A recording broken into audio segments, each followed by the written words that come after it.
Assalamualaikum warahmatullahi wabarakatuh. Saya Raka Aditya dari kelas 12 IPA 6. Di sini saya ingin mempresentasikan materi fisika tentang radiasi elektromagnetik. Kemudian yang kedua ada teknologi digital, dan yang ketiga ada sumber energi.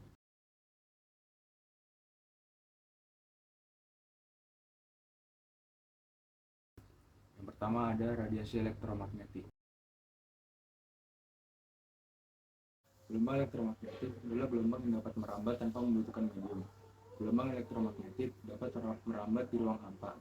Sementara itu, radiasi elektromagnetik merupakan kombinasi medan listrik E dan medan magnet B yang berosilasi dan merambat lewat ruang dan membawa energi dari satu tempat ke tempat yang lain.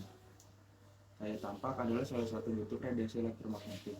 Gelombang elektromagnetik terdiri atas medan listrik dan medan magnet yang merambat saling tegak lurus. Seperti yang terlihat pada gambar, B itu melambangkan medan magnet B dan E itu melambangkan medan listrik E. Dan dari gambar tersebut didapat rumus C sama dengan E per B. C adalah kelajuan gelombang elektromagnetik dalam ruang hampa. Besarannya tetap yaitu 3 kali 10 pangkat 8 meter per second. Dan E adalah kuat medan listrik, satuannya Newton. Dan B adalah kuat medan magnet, satuannya Tesla.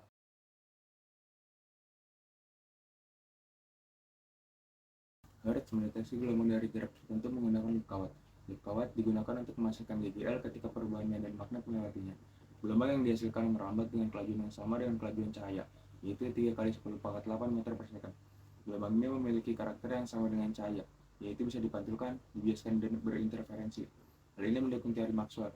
Panjang gelombang cahaya tampak diukur pada awal abad ke-19, jauh sebelum ditemukan bahwa cahaya adalah gelombang elektromagnetik. Panjang cahaya tampak 400 nm sampai dengan 750 nm.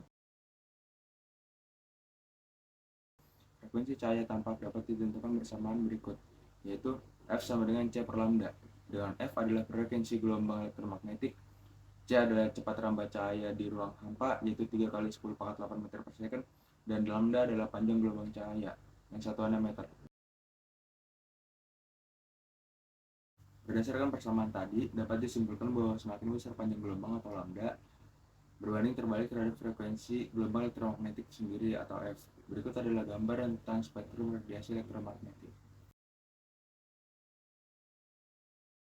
Sifat radiasi elektromagnetik yang pertama merupakan perambatan getaran medan listrik dan medan magnet yang saling tegak lurus terhadap arah rambatnya. Yang kedua, kecepatannya konstan di ruang hampa, yaitu sebesar 3 kali 10 pangkat 8 meter per second. Yang ketiga, tidak dipengaruhi oleh medan listrik dan medan magnet.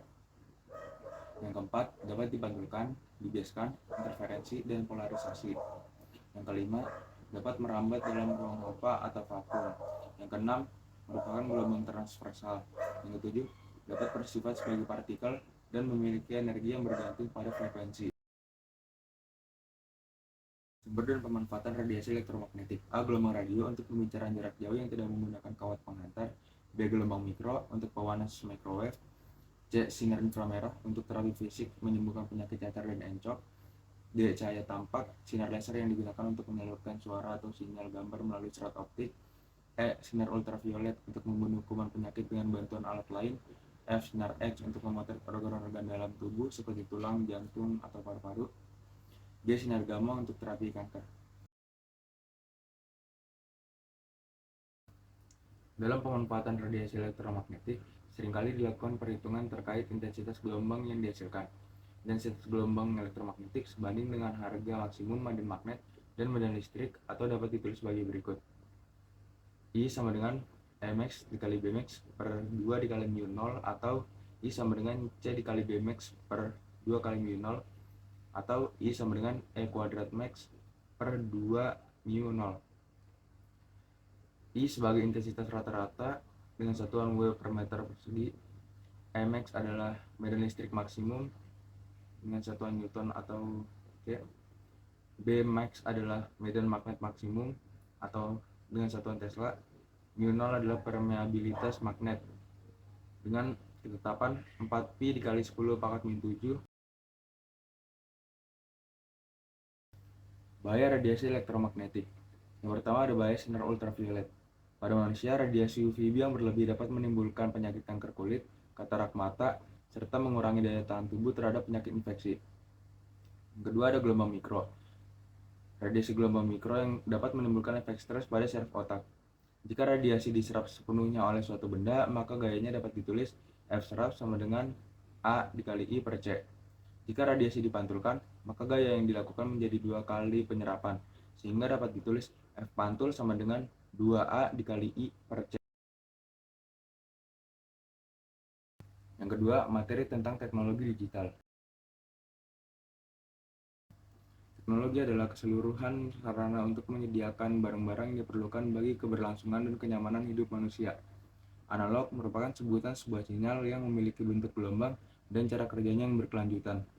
Sinyal analog ini membawakan informasi data yaitu dengan mengubah karakteristik gelombang. Kata digital berasal dari kata digitus, bahasa Yunani yang berarti jari jemari. Istilah digital menunjukkan kepada jari-jari kaki dan tangan yang telah dipakai selama ribuan tahun untuk menghitung dan menggambarkan data-data numerik. Teknologi analog merupakan suatu bentuk perkembangan teknologi sebelum berkembangnya teknologi digital. Pada dasarnya, analog merupakan perkembangan dengan teknologi yang masih menggunakan sistem yang manual, dalam artian belum sepenuhnya dapat bekerja secara otomatis seperti pada teknologi digital. Teknologi analog pada dasarnya hanyalah alat yang sederhana dengan program yang tertentu saja. Teknologi analog merupakan proses pengiriman sinyal dalam bentuk gelombang. Sinyal analog bekerja dengan mentransmisi suara dan gambar dalam bentuk gelombang kontinu atau continuous varying. Contoh teknologi analog adalah speedometer, radio analog, telepon, remote TV, dan juga pengukur tekanan.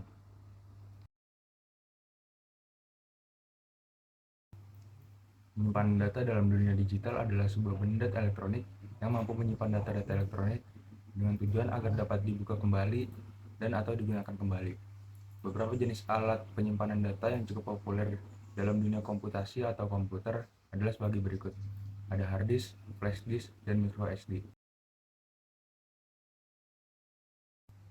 Transmisi data dapat dilakukan dengan dua cara, yaitu analog dan digital. Pada sistem analog, terdapat amplifier di sepanjang jalur transmisi. Setiap amplifier menghasilkan penguatan atau gain, baik mengeluarkan sinyal, pesan, maupun noise. Transmisi data ada dua, yaitu transmisi data analog dan transmisi data digital. Transmisi data analog adalah sinyal data dalam bentuk gelombang yang kontinu, yang membawa informasi dengan mengubah karakteristik gelombang. Dua parameter atau karakteristik terpenting yang dimiliki oleh isyarat analog adalah amplitude dan frekuensi. Frekuensi gelombang tersebut dinyatakan dalam hertz yang menunjukkan jumlah gelombang yang dipancarkan setiap detik. Transmisi data digital. Digital merupakan sinyal data dalam bentuk pulsa yang dapat mengalami perubahan yang tiba-tiba dan mempunyai besaran 0 dan 1. Sinyal digital hanya memiliki dua keadaan, yaitu 0 dan 1, sehingga tidak mudah terpengaruh oleh draw, tapi transmisi dengan sinyal digital hanya mencapai jarak jangkauan pengiriman data yang relatif dekat. Yang ketiga ada sumber energi. Sumber energi adalah segala sesuatu yang dapat menghasilkan energi, baik secara langsung maupun melalui proses konversi atau transformasi.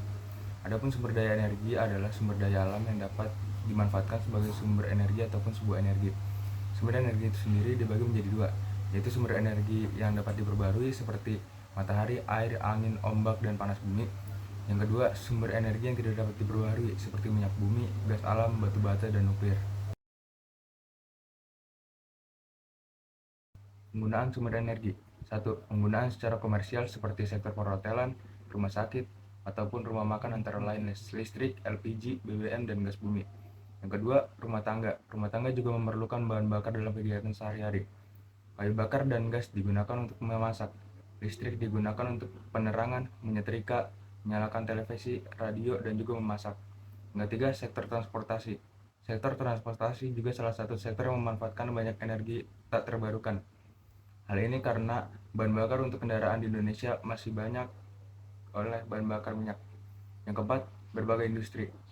Berbagai industri kecil maupun besar memerlukan sumber energi dalam proses produksinya. Sumber industri yang biasa digunakan yaitu minyak bumi, batu bara, dan gas alam. Pembangkit tenaga listrik.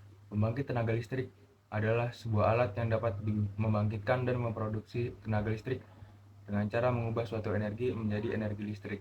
Beberapa pembangkit listrik antara lain, yang pertama, pembangkit listrik tenaga nuklir atau PLTN, yang kedua, pembangkit listrik tenaga air atau PLTA, yang ketiga, pembangkit listrik tenaga angin atau PLT angin, dan yang keempat, pembangkit listrik tenaga panas bumi atau PLTPB, yang kelima, pembangkit listrik tenaga uap atau PLTU, dan yang keenam, pembangkit listrik tenaga surya atau PLTS, dan yang ketujuh, pembangkit listrik tenaga ombak atau PLTO. Sekian dari saya, kurang lebihnya mohon maaf. Wassalamualaikum warahmatullahi wabarakatuh.